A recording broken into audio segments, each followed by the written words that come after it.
Hi there, and welcome to the C10 podcast, where we mainly talk about leadership and mentoring in 10 questions with changemakers, mostly with ties to the Kansas City area. This is all part of the C of the Major Leagues Foundation, and specifically a tie-in to our C10 Mentoring and Leadership Program. I'm Matt Folks, Executive Director of C of the Major Leagues, and usual host of this podcast. I'm honored that you've chosen to listen this week.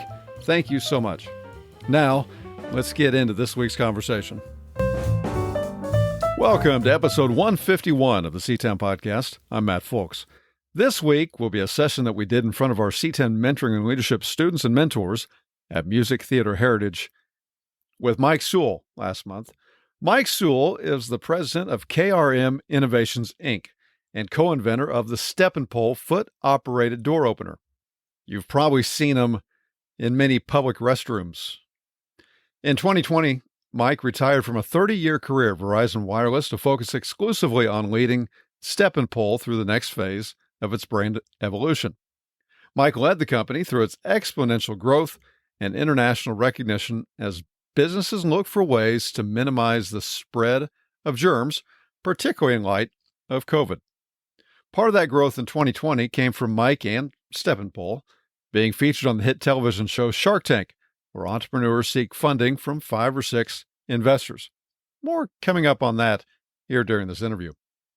Mike's focus shifted through that from day-to-day business operations to long-term initiatives such as recruiting key talent, expanding StepNpull's product line, and implementing new processes. In December 2022, in addition to his work with StepNpull, Mike became the Procurement Manager with Ubiquity, a communications company that works on digital infrastructure for communities. In addition to all of that, from a personal side, Mike happens to be the stepfather of one of our C10 students, Elijah. This interview will be a little different from most of the ones that we've done, even the ones like this one that were conducted in front of our students and mentors at Music Theater Heritage. Before we introduced Mike that night, we showed his full segment from Shark Tank. And then, instead of starting with our pregame batting practice, we started talking about the Shark Tank segment. We'll post a link to a part of that in the show's notes. My first question was asking Mike, who'd seen that segment only a couple times before, what he was thinking as he watched it with our C10 group. Yeah, went back to that time in 2020 when it was recorded and how nervous I was getting ready for it. We filmed in Las Vegas, and the thing that made me the most nervous was I was in my room for 10 days, roughly, because it was COVID protocol and I couldn't leave, so we had to keep everybody safe. So it was a nice room, don't get me wrong. It was great room service, but in that time of solitude, when you're by yourself, there's a lot to think about. And luckily had a lot of time to rehearse and practice, but still a lot to think about. I remember I had a dry run one day and I messed it up. It was a few days before I was going to go out. I'm like, man, if I go out there and choke, it's going to be bad. So, it's a lot of pressure, as you can imagine, to go do a pitch. So, okay. Yep. So you mentioned being in Vegas. They typically record these in California. Yeah. So what was it? And I've never been to Vegas.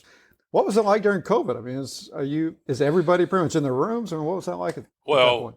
I mean, to be honest, I didn't get to see much of it because I get to the airport, I go right to the hotel, go right into the Bellagio, get the COVID test, and then up to the room. And then 10 days later, you go out in the morning and go do your pitch, and then you get in the next morning, you go back to the airport. And so that was all I got to see of Vegas on that trip. I've been since, but just to pass through and go on a family trip. So, what was involved with just getting on the show? Shark Tank has a few different ways that they find people to go on the show, and one of which is they reach out to companies, they do research, and we were one of those companies that they contacted us, and we went through the process. And there's some details I'll leave out because we sign NDAs as part of the agreement, so there's parts of the process I won't share, but there's a process you go through to be selected, and we were fortunate enough to be selected for the show. And originally we were going to I've got 2 business partners, Ron Eli and Kelly Connington, that we all 3 started the business in 2007. And they were going to be on the show with me, but it just didn't work out partly because of the COVID restrictions, and we had our business going back at home and they had to stay back. So it worked out. Luckily, as you saw, we had an actor jump in and act as the nasty person in the bathroom. Did a great job. So, That was fantastic. even better than I could have done, I'm sure. So we hear on the clip just how well StepNpull had been doing at that point. Basically from March until, this was recorded in August, so basically March to August, how well it had been doing. Did you feel a lot of pressure going into this, knowing that, really, as Mark Cuban pointed out, you didn't necessarily need a shark, but were you feeling the pressure, especially as one of three partners that's going to be representing the other two guys? We went through the scenarios. We knew what the ask would be, the 3%, and we talked about because we knew negotiations would happen. We'd all seen the show, and what was our minimum we would take, and we talked through all that ahead of time. Yeah, you do. I think you can step away and call somebody because the pitch it's not what you see, of course, like most things that are produced. There's probably 45 minutes to an hour that took place during the presentation, a lot of other dialogue and stuff that you don't see on this segment. But, not really, because, as you and I talked earlier, we'd done so well in 2020. We didn't feel like we didn't really feel like we needed the opportunity, and I don't want that to sound like we weren't grateful, but we'd done so well that we weren't really sure where a shark would come in and boost us significantly. So the pressure from that perspective was off. We were going in just to see, what they could offer, and we'd figured out what we would take before I ever went on, so I didn't have to call anybody. We're going to go back to this at some point, so especially students be thinking about some of the questions you want to ask about that. But let's shift to the beginning. And to get to the beginning, I want to start with a little pregame batting practice, I suppose. Okay. So here we go. It's just a chance to everybody to get to know you a little bit better. Here we go. Question number one. All right. My hero growing up was? Probably like Don Garlitz, or he was a drag racer. And I also like Dale Earnhardt. So if you can't tell, I'm a motorsports guy. I like cars. I work on cars. And so, yeah. Okay. I always wanted to be a NASCAR driver. That was that or a pilot, but neither one happened. Question number two, my very first job was? I worked at a place called Shell Ray Dairy, and it was not like a dairy farm. It was like a Dairy Queen. And so, yeah, I served up ice cream, scooped ice cream and, chili dogs and all that. So where was this? Sedalia. So I lived in Sedalia for a while, until I was a junior in high school, so 80, 83, 84. Sedalia, home of the Goober Burger. Did you ever have a Goober Burger? No, that was at the Wheel-In Drive-In, right on the corner of 65 and 50. Yeah, I've seen it, but I don't think I ever had one. It's peanut butter and a hamburger. Yes. Yeah, that's what but it's supposed to be good. It's good. It's sweet and salty put together. There you go. All right, question number three. If I could have one superpower as a leader, it would be? I think to find the strength to gather from both sides of my behaviors. A lot of people tend to be more passive. Some people are hot-headed, and the best leaders are the ones that can pull from both sides and use those somewhere in the middle and control really those behaviors to be able to lead and be effective. And so, that's what I would want to do as a leader. Okay. Not so much from a strength perspective, but from an influential perspective. And then question number four, if I could meet one person in history, living or dead, it would be? Oh, man. Jay Leno. Oh, car guy? Yeah, another car guy. Yeah. There you go. All right. Tell us about 17-year-old Mike Sewell. Yeah, we had moved I moved from Sedalia. I'm an only child. And we moved from Sedalia the end of my junior year, so I would have been 17. Moved to Fairgrove, Missouri, which is a little town just north of Springfield, Missouri. And they had like 65 people in a graduating class. So it was a big change for me. But because I was an only child, I tend to be a bit of a loner sometimes. Mm-hmm. I don't have to have a lot going on to keep me entertained. And, cars. I was building, I've got a 67 Nova that I still have today that it's at a shop in Springfield right now getting done the way I want it done. But I've hung on to that car forever. And so I'd work on it. So I'd piddle with motors and cars and help friends do the same. Nice. Yeah. So at that point, what were kind of your dreams, your aspirations? What did you want to do when you quote unquote grew up? It's hard, as anybody, all of you know, the younger folks in the room, it is difficult to know sometimes what you want to do, and that's going to change. That's going to change a lot. And what you start off doing, a lot of times you that changes several times during your career and during your life and what you're involved with. I mentioned I thought I wanted to be a pilot for a while. Of course, that didn't happen. I took the air traffic controller test and made a good score, but not enough to get in. Had my real estate license for a short period of time. I went to MSU just for a semester or two. I didn't get my 4-year degree. And then I was married at 21, and I had a daughter. I went back to college and got my 2-year associate's degree, did night school full-time while I worked full-time in an automotive garage. That's kind of my initial path, but I've always liked electronics, mechanical things, all that. So it just made sense when I ended up at Verizon after I got my electronics degree. So you spent, as we mentioned, 29 years at Verizon. So what were a couple of the types of jobs that you did there? Yeah, so how many people in here remember when phones were installed in cars? Yes. So that's the first job I had. It was Alltel. I don't know if you've heard of Alltel, but Alltel was a wireless company in Southwest Missouri, and in Little Rock is where they were headquartered. I started off installing phones back in the day in the early 90s, and then I moved on to what's called a switch technician. The switch is a centralized computer that controls all the cell towers. So I was a switch technician for a while, did that for a few years, an assistant performance engineer. And that's if you remember the guy, probably your younger folks don't remember, but can you hear me now guy, drives around and makes sure the network's working properly. That was my job. And then I did a translations engineer job, which has to do with number routing in the switch and kind of programming sort of thing. And then in 2000, I was fortunate enough to get the management position over the switch and field engineers in Southwest Missouri. It's about 12 people.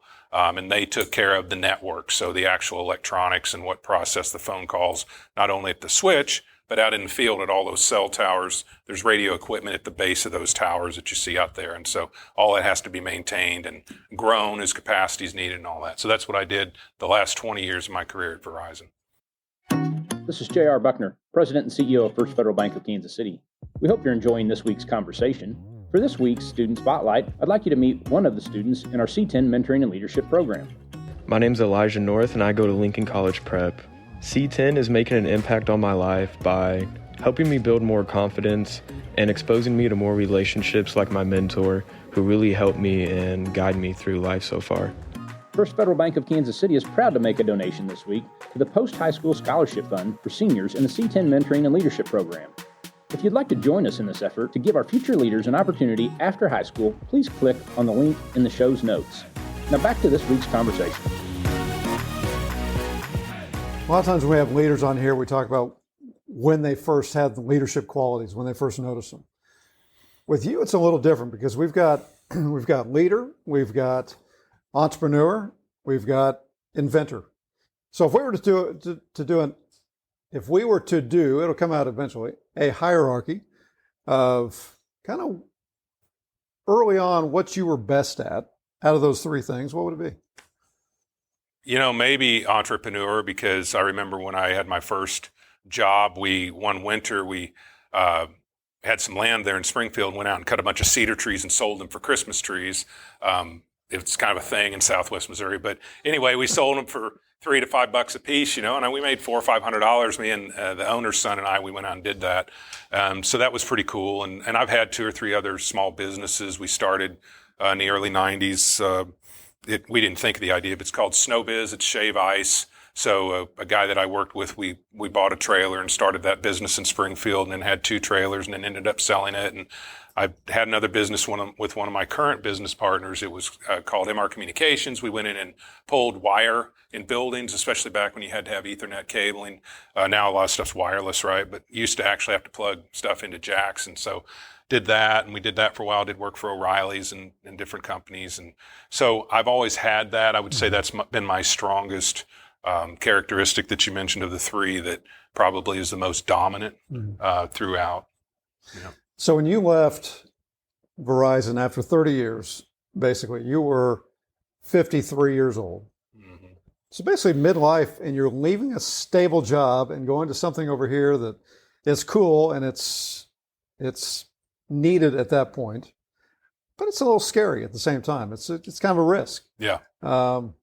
Was it scary for you to leave this stable job over here and go to something that's a little bit more risky? Yeah, absolutely.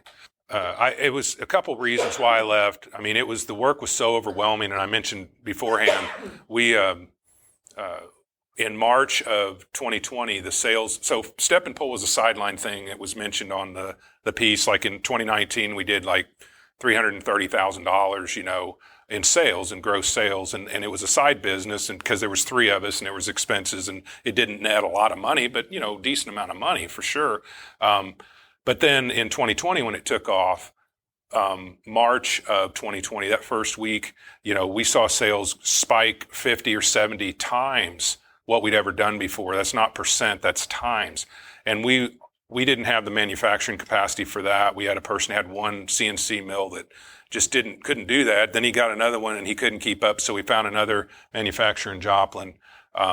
So all that was taking place in the first few months of our evolution of this business. And we brought in a business consultant, a friend of the family. In fact, his son's sitting out here in the audience, Topher, but his dad, Scott, came in and was just a godsend for us because he's got a lot of business acumen. So he came in as a business consultant and help us get on track. So that's one lesson you can learn is you can't, when you have a business, don't think you can do it all because you can't. You got to find people that can fill those spots that you're not good at, because otherwise I'm telling you, you'll fail if it's a business of any size, that's going to scale. But so whenever that started happening, I thought, well, Ron Kelly and we thought, well, maybe this is just going to taper off at the end of March. And then, April came along and it was even worse, it was even busier. And then it's like, what am I going to do? Because I was taking vacation and I was working day and night. Weekends. Ron would call me. I'm like, man, I can't keep doing this. He's like, come on, Mikey, you got to keep going. Come on. I was, as great as it was very exhausting. So trying to get to your answer, because I'd been at Verizon a long time, and because ethically I wouldn't just I could have drugged my job out there. I made good money. I could have drug it out and not done a good job and got on a PIP and got fired and maybe drug out and got a salary for an extra 3 or 4 months, but I wasn't going to do that. I had a great reputation there and I was going to do the right thing, and I had to make a choice, and I made the choice, and I don't regret it at all. I love Verizon. It was a great company, and I'm thrilled. I went to StepNpull, and you mentioned now I've got another career that I'm in right now, because StepNpull has calmed down quite a bit, as you can imagine, after COVID. But, so what is that career now? Well, now I've been there a little over a year. It's a company called Ubiquity. So it's based, there's a headquarters here in Leawood and another one in Charlotte. But there's 4 states we build in. We build fiber networks. It's like Google, fiber to the home. So I do procurement. It's kind of a big change from what I've done in the past, but I buy the major materials to actually build the network. So if you see the trucks out with the big orange reels on the back and they're burying conduit in the ground, I buy that kind of stuff, and the fiber that goes in it, and the vaults that go in the ground, and the closures, the cases where the fiber gets, all that stuff, the electronics that light it up. So that's my job right now. So how in the world do you come up with the idea for just a piece of metal that goes on the bottom of a bathroom door to open it with your foot? Well, really, it's just an idea that, hey, we need to figure, because I managed the building at Alltel at the time, okay. Facility management. So, if you've ever dealt with any of that, you go in and paper towels on the floor, because people by that time were grabbing the door handle with a paper towel. I'm not a germaphobe. It doesn't bother me that much to grab a door handle. I know it can be nasty, but, it's not that big of a deal to me, but I noticed that behavior. And so I went to Ron Kelly. I said, hey, there's got to be a better way to do this. People make a mess. Why couldn't we open the door with the foot? Just forget about the handle. Let's just open with our foot. And they're like, that sounds like a great idea. Let's start troubleshooting that. So that's what we did. And, we spent probably a month or two going through different iterations, and, really stepping down is kind of counterintuitive at the time. We thought it was, because surely you got to put your foot up in something and pull back to catch the door. But Kelly, actually, I credit him. He's the one who came up with the idea. Let's step down on something. Let's put a lip and let's try that. So we took a piece of C-channel, which is, extruded aluminum like this, about 5 inches wide, just very crude. And we bolted it on a door and tried it. Worked great. So we dressed up that design a little bit, and we actually made the first 300 or 400 of them in the garage with the chop saw. It was very dangerous. About lost my head a couple times. If you've ever used a chop saw, but it's got a blade that spins really fast, and if that aluminum comes off, if it catches, and I was wearing safety glasses, but I needed a helmet. So anyway, so I don't know. Did I answer your question? I talked about it. No, it's good. I'm sure most of the big places that has StepNpull, but when you and I didn't check to see if they have it here, They They don't. They don't? Oh, my goodness. Yeah. I have to We'll check get on the them place. one of these days. But when you walk into a restaurant or a convenience store or whatever, and it's there, just does it give you a sense of pride, or what do you think? Oh, yeah. It makes me smile every time. I mean, even it's ironic because at the office where I work, they have them for Ubiquity. It's an office building over near 115th and Row, and they have them installed on the bathroom doors there. And so every time I go to the restroom, I'm like, there it is, So, but it's cool. I mean, I think back when we first started and started to gain recognition in Springfield, because we gave a lot of them away initially because nobody, we even had a test unit you could clamp on a door because we went to a franchise owner of a Wendy's there, and he's like, that isn't going to work. And okay, so and don't put holes in my door, I understand. So we made something that clamped on, and we're like, give that a try. He's like, that works. And they put them in all their Wendy's in Southwest Missouri. But we gave a lot away, and in 2014, 2015, I presented at the E-Factory there in Springfield. It's an incubator. MSU has it, and got to connect with a lot of people there. And actually, we rebranded about that time. But, it's just, I think the fascination when I presented, everybody thought it was really cool. It's a tangible thing. I always think how complicated, our minds go when we invent. Our minds tend to go, like, I got to make an app, I got to make a program, I got to make an electric vehicle, I got to do something that's crazy complicated. But sometimes the simple answers are right beneath your nose. Sometimes they're right there, and we just happened to stumble across something that, we had to stick with it a long time, right?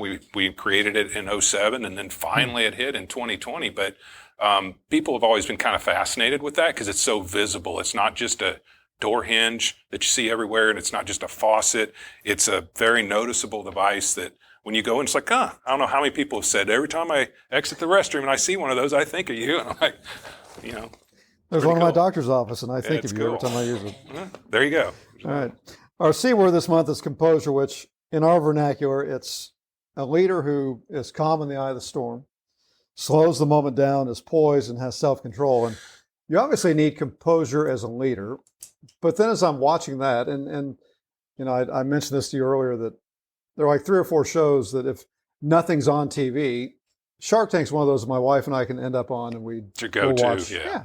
And I just keep thinking how nervous some of these people would have to be, and the composure they would need, especially as you start getting some no's, and how that must feel. But what is composure in leadership, and when you think about Shark Tank, what does that mean to you? Well, for me, composure fits right in really with my character, especially. It's one of the behaviors. It is a behavior. It's one of many that you can have. But I've always tended to be more even keel, and so the folks that have worked for me have appreciated that, because if you've ever had a boss that you just hate to go to them and ask them a question because they're going to go nuts, or you don't know what the reaction's going to be, or they could care less and they stay on their computer and don't even listen to you. I'm somewhere in the middle there, and I've always tried to control my emotions. And it's something you can do, even if I've heard people say, well, I'm just a hothead, I can't help it. Well, that's not true. Any emotion you have, any behavior you have, it's yours, and you can control it. You can develop it. It takes time. It doesn't happen overnight, but you can't use or shouldn't use the excuse, well, it's just how I am. If you recognize it, you can change it. So through the years, I've just continued to, that's been one of my staples, is composure, even keel. That's just something I've really worked on. And honestly, as you develop that, it starts with how you approach things. It's not just suppressing anger or whatever. It's actually before that. It's actually how you perceive situations and how you deal with them and process them so they don't get escalatory in your mind. And that also reduces stress. It's being able to respond instead of react. Yeah, and like you said, slow things down. That's true. Mm-hmm. That's because, typically you see when things escalate in an argument or whatever, nothing is solved. Once it starts to rise, you might as well back away because, it's typically nothing's ever solved. You got to step away, and so it's not productive, So how do you deal, especially let's keep composure in mind, how do you deal with setbacks? I'm the eternal optimist. So I've had a lot of blessings, and we were talking earlier, I've gotten to the point where I quit. I try not to always say that was a lucky thing that happened to me. That was a fortunate thing. I've started to recognize it personally as a blessing from God. So we all have our trials and tribulations. We don't get everything we want. We don't get to do everything we want to do, and we have to do a lot of things we don't want to do. We just have to do them. And I think it's just a matter of how you approach and your expectations. I mean, we're in a kind of society that's counter to that. It's more. You can't be happy with where you are. The marketing, your boss drives you to do more. But if you set I'm not saying underperform. I'm not saying that tonight. But, it's important to set your expectations. And, if you don't get it this time, you get it next time, and just keep your chin up. So. I've never had an opportunity to ask a parent of a C10 student in this chair about having a student in C10. So if a donor's listening to this, somebody that, or maybe it's a potential parent, a student, a parent that has a student that might want to go to C10, what would you say about, and Elijah, close your ears, but what would you say about just the change you've seen in Elijah based on his involvement with his mentor in C10? Oh, I don't know where to start with that. It's just been a phenomenal program for Elijah. And in having a mentor, that's one of the things on my list I would recommend anybody. And luckily, you all have that opportunity here. But if somebody's listening at home that's not a part of the program, and as you get older, mentors are so important. But having another person, an adult male that's a great role model, to look up to and ask questions and things maybe he wouldn't want to ask me or ask his mom, and share the experiences they go in golf and do different things, and the confidence that is built because of these situations. And you all put them in, you give them stretch goals to lead, different events and different things. And so, it's just a tremendous opportunity. And I encourage anybody that is thinking about it to investigate more and see if you can't get your child involved. So. Okay. All right, so my final question. I asked you earlier about 17-year-old Mike Sewell. Yeah. If you could go back today, what would you tell him? Boy, I didn't expect that question. I'm trying to think about what I would do differently. There's a lot of things that you look back on life and wish you had done differently. I wasn't as patient then as I am now, and I guess making better choices. I had a few friends that weren't the best influences, and probably slowed me down a little bit in my development. But I think that's the main thing, is just make sure you find good, solid Christian friends, or good, solid people that you can be with that can be good influences. And I could have had a little bit more of that. So. Very good. Well, thank you. Thank you. Yeah. Well, that does it for this episode of the C10 Mentoring and Leadership Podcast. Thank you so much for listening. We hope you enjoyed it. If you did, we hope that you'll leave a favorable review on your favorite podcast platform. If you didn't enjoy it, or you have other comments or suggestions for potential guests, you can click on the comment link in the show's notes. We drop a new episode at the end of every week, but be sure to hit the subscribe button so you don't miss an interview. And if you or your company would like to help underwrite this podcast, let me know. Until next time, this is Matt Folks for the See You in the Major Leagues Foundation saying be safe and take care.